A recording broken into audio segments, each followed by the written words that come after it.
Hi, and welcome. You're listening to the X22 Report. My name is Dave, and this is episode 1903B, and today's date is June 28th, 2019, and the title of the episode is, It's Time, Placeholders Future Comms Set on the Ready for Our Country. Now, before I get started, I wanted to talk about Q and those people that have been following Q. Ever since Q first appeared, we've learned the truth behind the deep state and its attempt to undermine America and all that it stands for. I mean, look closely at the new coin. The coin comes with an envelope and a card, and it's packaged in an envelope of We the People. Go to greatawakeningcoin.com, and for this month, you can get $5 discount if you buy 2 coins. Just use X22 Report in the discount box and you'll get these 2 coins delivered to your doorstep. And as Q always says, where we go one, we go all. Let's get into the economic collapse, political and geopolitical news. Well, everyone, it looks like it's time. Q has come back, and Q has let us know that we need to be ready. We need to be ready for what is coming. And we can see that the deep state, they're panicking. They're desperate, and they're doing this out of fear. And everything that we're watching right now is the exposure of the deep state. Period. This has to be done. And you can see how this is now getting out to the everyday person. The message of the deep state is exposing the deep state to the American people.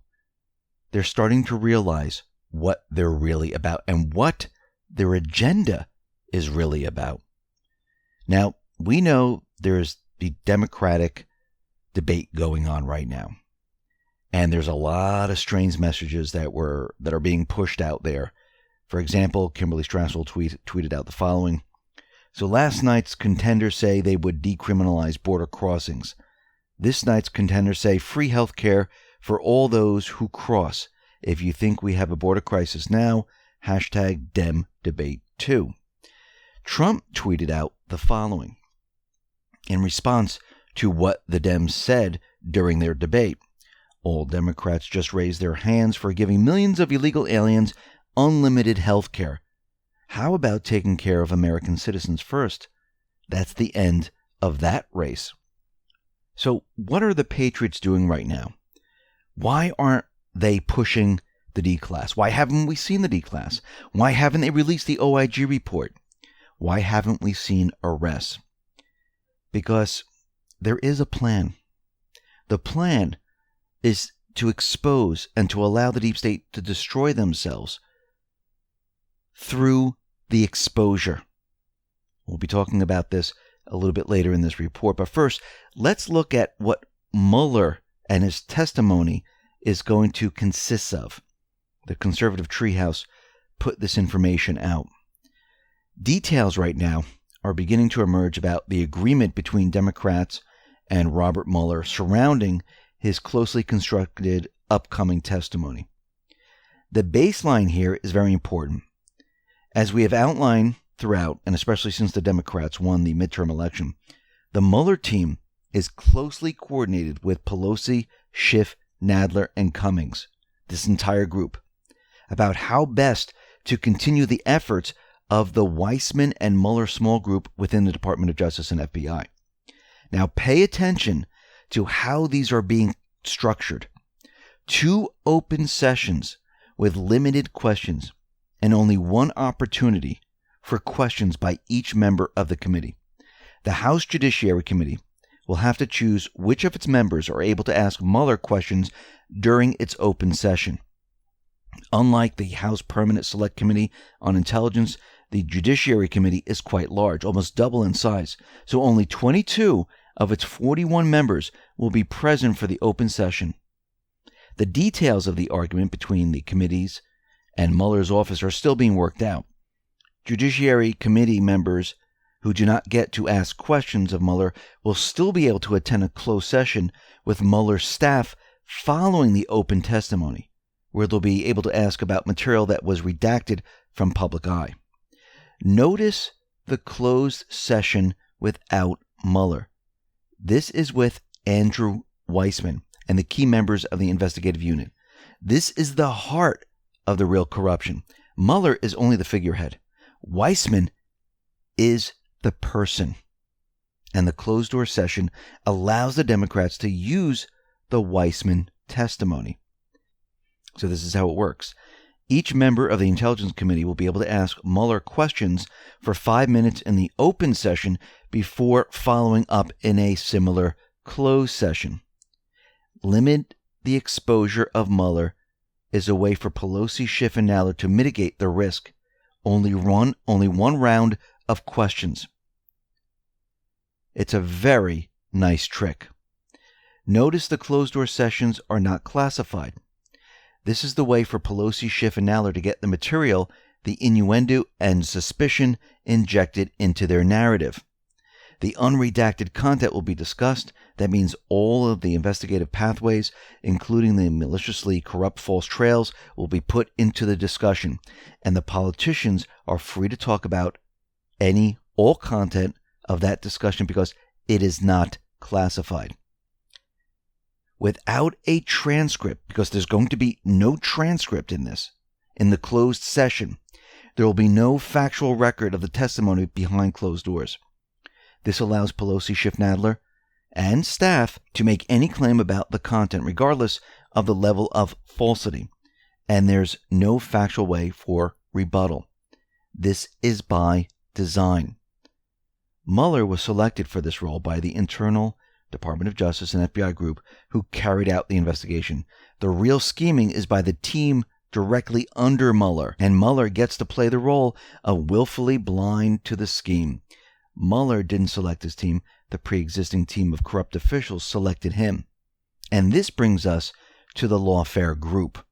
Now, not enough people understand the role of the lawfare group in the corruption and political weaponization of the Department of Justice, FBI, and larger intelligence community.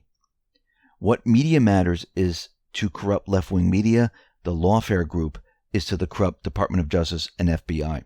Remember, Special Prosecutor Robert Mueller didn't come into this process as an outsider, and Mueller didn't select his team. The corrupt lawfare team inside government, James Baker, Andrew Weissman, McCabe, already knew Mueller. The team had established personal and professional connections to Mueller, and they brought him in to lead the team. When you realize that Mueller didn't select the team, rather the pre-existing team selected their figurehead, Robert Mueller, then results make sense. Robert Mueller can never be allowed to testify to Congress without extremely tight controls because if questioned, Mueller actually has very little understanding of what took place. He was just the figurehead. There were all these people behind him. Many of the weaponized approaches use radical legal theory, and that ties into the purpose and methods of the lawfare group.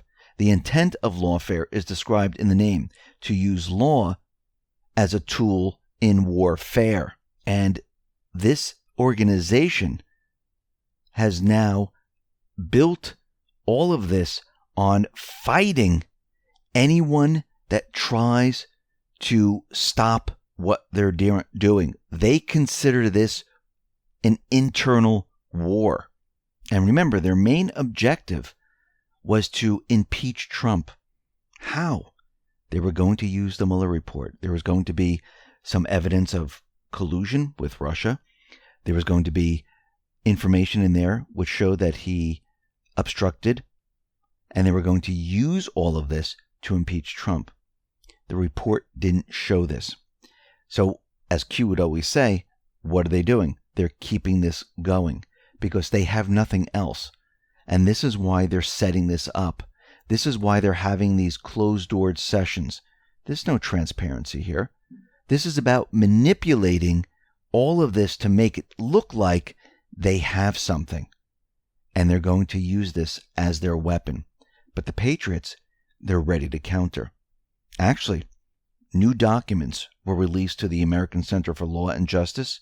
This is a conservative watch group run by Trump's lead attorney, Jay Sekulow, which shows how Clapper's D&I were rushing to get new raw intel sharing procedures approved and signed by the Attorney General shortly before Trump's inauguration. The newly unearthed documents obtained by the ACLJ through a Freedom of Information request lawsuit show just how aggressive the Obama administration became days before Trump was sworn into office. Now, Sekulow said that his team has been working for more than 2 years to obtain these documents. We will continue to pursue new information about this strategy to embolden the deep state, Sekulow said. One of the documents reveals a DNI official telling the Undersecretary of Defense Director of Intelligence Strategy, Policy and Integration, really want to get this done, and so does the boss. Boss most likely refers to DNI Chief James Clapper. Yes, the same James Clapper who leaked the January dossier briefing at Trump Tower, New York, to CNN's Jake Tapper around the same time he was scrambling to execute these new intel sharing procedures. So they have information right now that has Clapper now. Remember, the Patriots have it all. They're investigating all of this. They're dripping this information out there right now. And this is all being done on purpose. Why? Because we're getting ready. Everything that the deep state is doing right now with Mueller and all this, it is going to fall apart as soon as the D-class happens, the OIG report comes out. It's going to show when this all started. It's going to show that this entire investigation was completely fake. So if it was completely fake, everything the deep state is doing right now is worthless. Because how do you prove a fake investigation? You can't. And this is why the Patriots are allowing them to continue on with this. It's exposing them. They know it was fake. It was created under false pretenses. And how do you allow an enemy to destroy themselves? You just let them do what they're doing. And in the end, it all falls apart. Now, we found out that the Supreme Court ruled to block Trump's administration from adding a citizenship question to the 2020 census. And Chief Justice Roberts sided with liberals on Thursday. Chief Justice Roberts, wasn't he the one that was continually pushing against Obamacare, which was the Affordable Care Act? And then all of a sudden, he said, you know what? It is constitutional, and I'll sign off on it. Oh, that's right. Who spies on everyone? We've learned that it's Obama. And what does the spying do? It allows them to blackmail politicians, judges, etc. You think they're still blackmailing Roberts? Absolutely. Trump tweeted out the following. Seems totally ridiculous that our government and indeed country cannot ask a basic question of citizenship in a very expensive, detailed, and important census, in this case for 2020. I have asked the lawyers if they can delay the census no matter how long until the United States Supreme Court is given additional information from which it can make a final and decisive decision on this very critical matter. Can anyone really believe that as a great country we cannot ask whether or not someone is a citizen? Only in America. And Trump is absolutely right. And I do believe that the Patriots, they are now taking action. Think about it. They never thought Hillary was going to lose. Do you think they have the information on Roberts anymore, or do they access it to get that information? Because I don't believe they stored it anywhere, because why would they worry about that? They believe they would always have access to it whenever they needed it. So if they don't have the ability to get it, or it was removed or erased, Roberts would then be free. I think the Patriots are going to have some words with Roberts, letting him know you have nothing to worry about anymore. They can't expose any of this. And maybe then Roberts will change his vote.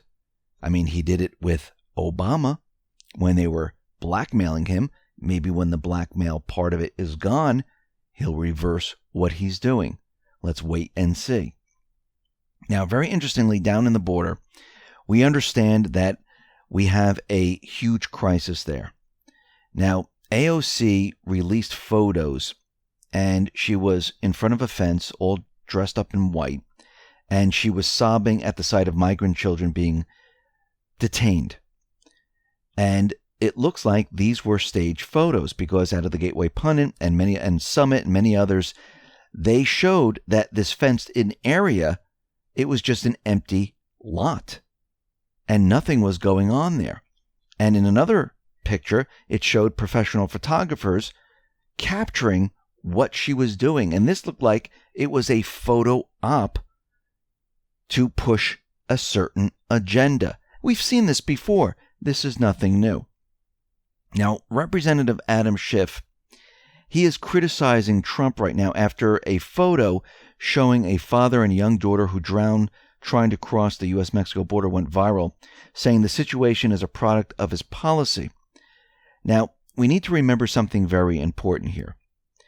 The mainstream media, the politicians, they like to take photos and they like to use them because it stirs emotion. And yes, it is very emotional seeing something like this. This should never happen. But we need to remember how this started and that this is not the first time this happened. And the mainstream media and these same politicians didn't make a big deal about it.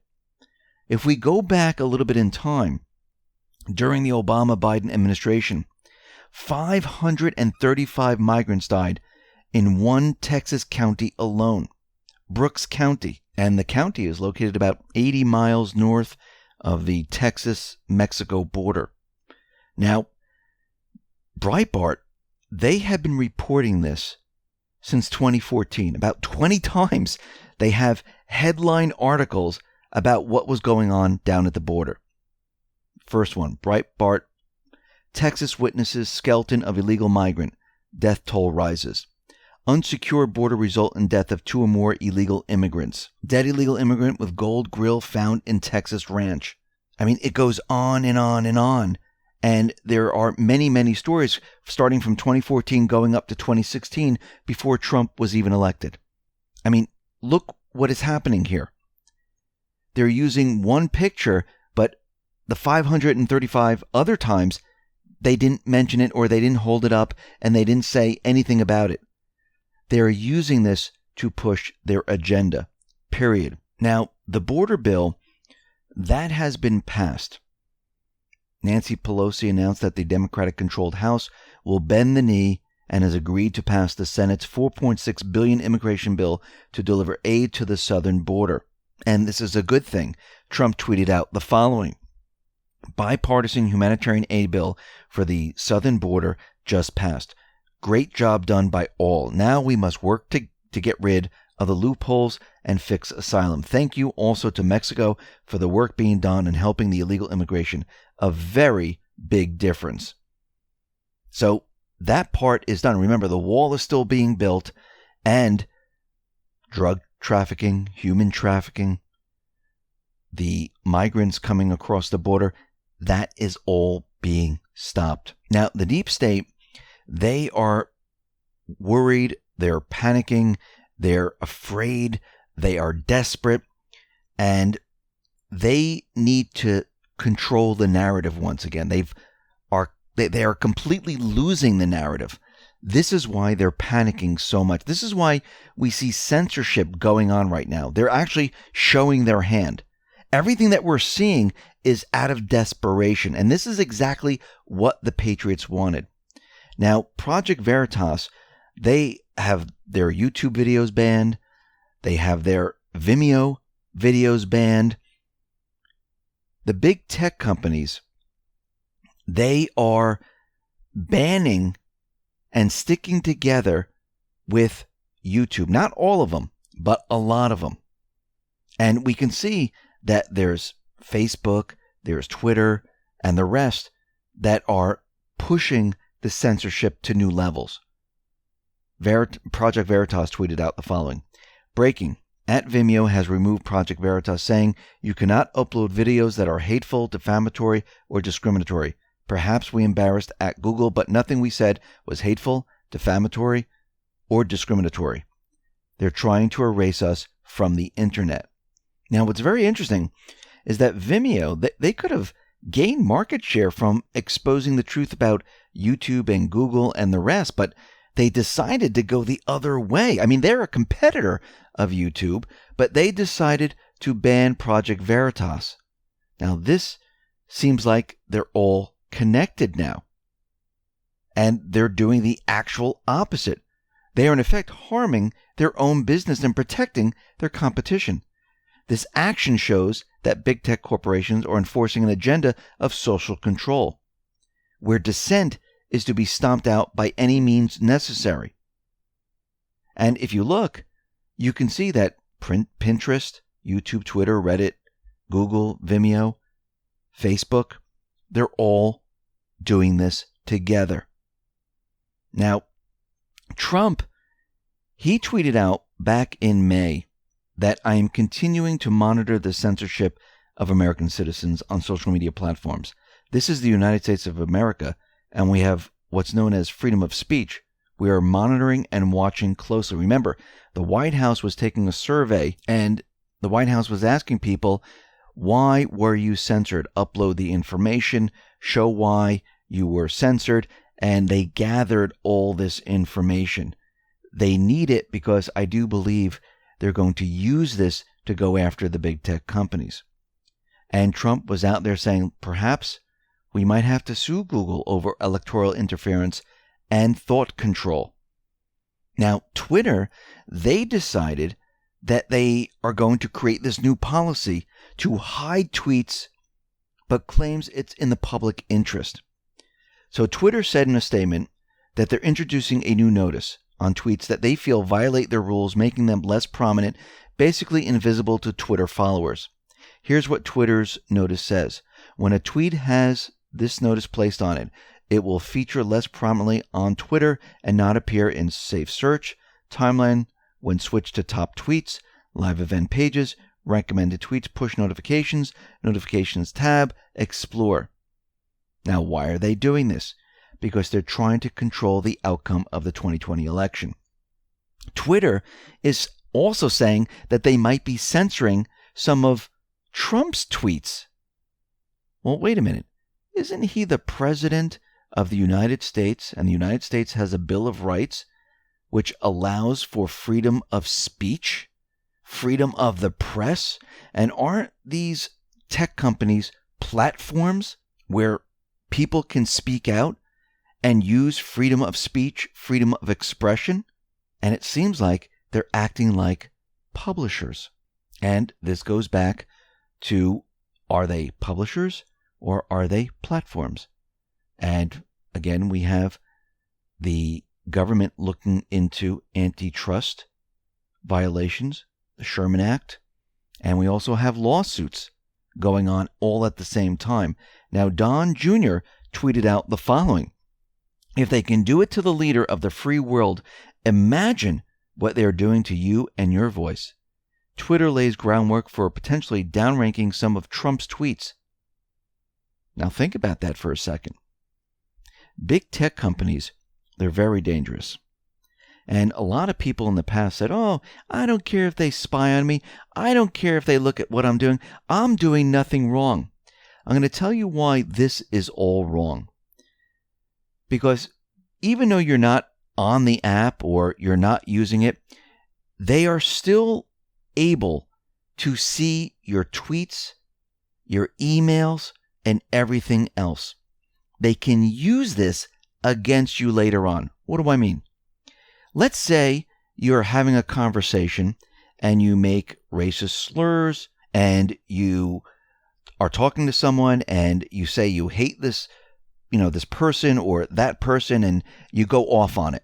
Now, of course, this is a private conversation between whoever you're speaking to, but the tech companies now, they could use this to say this person is a racist. This person, well, they promote hate, and we're going to ban these people from using our platform. Think about what they can do now. And you think this is not possible? Well, Facebook, they're going to unmask hate speech suspects in France. This is how they set all of this up. This was being done on purpose. Now they're going to be making profiles of you, and even though that you didn't say this on their platform, you didn't say it anywhere else, they will have everything that you have done, and they will create this profile saying, and they'll probably even make a scale, hate 0 to 10, and say, okay, once you reach this point, you can't be on the platforms anymore. You can't speak. And look what's happening here. So, in an unprecedented move, Facebook will hand over the identities of French users who are suspected of hate speech. Think about that. Let that sink in for a second in what they are doing. This is why it's so important for all these lawsuits, the investigation into the antitrust violations, and all of this. This is very important today because remember, the tech giants, they are controlling the public square of today. Think about back in the day with the founding fathers. They used to hide in different meeting rooms. They would have secret meetings and talk about what was going on and bring more and more people into their circle. And sometimes they couldn't do it out in the public square. Why? Because the British was there. They couldn't do it. So they had to go in the back rooms. What's happening today? We have a back room, don't we? It's called 8chan. We're all talking with each other. It's the same thing. Actually, the only difference today is that we can reach more people. That's a good thing. Now, like I said, Trump is going to meet Moon Jae-in in South Korea. And President Moon Jae-in claimed that the time is ripe for a third U.S.-North Korea summit. Why? Because this was all set up from the beginning. Trump, Xi Jinping, Kim Jong-un, everything has been set into motion. The deal is going to be made. North Korea is going to be denuclearized, and we're going to be moving forward with all of this. Now, it seems that Q is back. I think it's like after 32 days or something. Q posted 3350, and Q said, "Be ready." Well, it looks like something's coming. Let's move on to post 3351. It looks like Q set up future comms. This is in brackets in bold. Pre-stage election Y, pre-stage sec Y, pre-stage directory Y, pre-stage cap Y, in brackets, bold, on, ready, Q. Now it looks like Q is setting up another section for future comms, and we also know that the placeholders are already set up, and Q is telling us to be on the ready. Now, Ann Oppener tweeted out the following. After 32 days silence, Q posts 3 times, twice using ready. All 5 military branch accounts use ready in tweets same day after the Q drops. All just a coincidence? All day, every day? Just coincidences? No, it is not. Oh, and by the way, this weekend, #pain. Let's move on to post 3352. Q says, "For God and country, patriots fight." Now remember, we're seeing a lot of censorship happen right now in the big tech companies on the platforms. And Q has warned us about this before. If we go back to post 2168, main points of interest only. It will serve as the main hub of all communications once all other sites tracking collapse. 8chan only. What part of another wave of attacks coming yesterday wasn't understood? This is not a game. Now, this post was back September 12, 2018, letting us know that the communications are going to be coming from 8chan. And remember, just like back in the day with the Founding Fathers, they couldn't go out to the public square and have these discussions because the British soldiers would come and they would say, no, you can't do this, and maybe put them in jail. So they had to go off into different rooms and have these discussions. The same thing's happening today. The public square is not safe. We need to go into these rooms so we can talk freely. Q has warned us that the deep state would start to censor people. This is because the voices have become so loud that they have no other option but to censor. This is a sign that they have lost the narrative. They lost the power to keep the people sleeping. People are waking up in droves, and it cannot be stopped. The censorship is now hitting the President of the United States, the leader of a country that has a Bill of Rights which protects free speech, freedom of the press. Q is telling us to be ready. We need to remember that these platforms that were built, YouTube, Facebook, Google, Twitter, and the rest, were not built for us. They were built for the deep state to control the masses. It is now backfiring on them. They have lost control, and now you are watching the deep state show their true colors. This is about exposing all of this, letting the people see who is behind the curtain, showing the people what they want for this country. This had to be done, because without doing this, people will not understand what the deep state really wanted for this country. To wake the people up, Trump, Q, the Patriots, needed to allow all of this to play out. Fear, panic, desperation allowed the deep state to show their hand. Now the world is starting to understand. Why interfere with an enemy while they're destroying themselves? Q says, be on the ready. For God and country, patriots fight. Fight to save our country. If we go back to post 2628, Q pretty much lays it all out. This is not another 4-year election. Listen very carefully. Power returned to the people. Long-term solutions. Panic. Q. This is about returning the country to the people. And the plan is headed in that direction. Listen, everyone, thanks a lot for listening. Be well, be safe, and especially be prepared. Thanks a lot.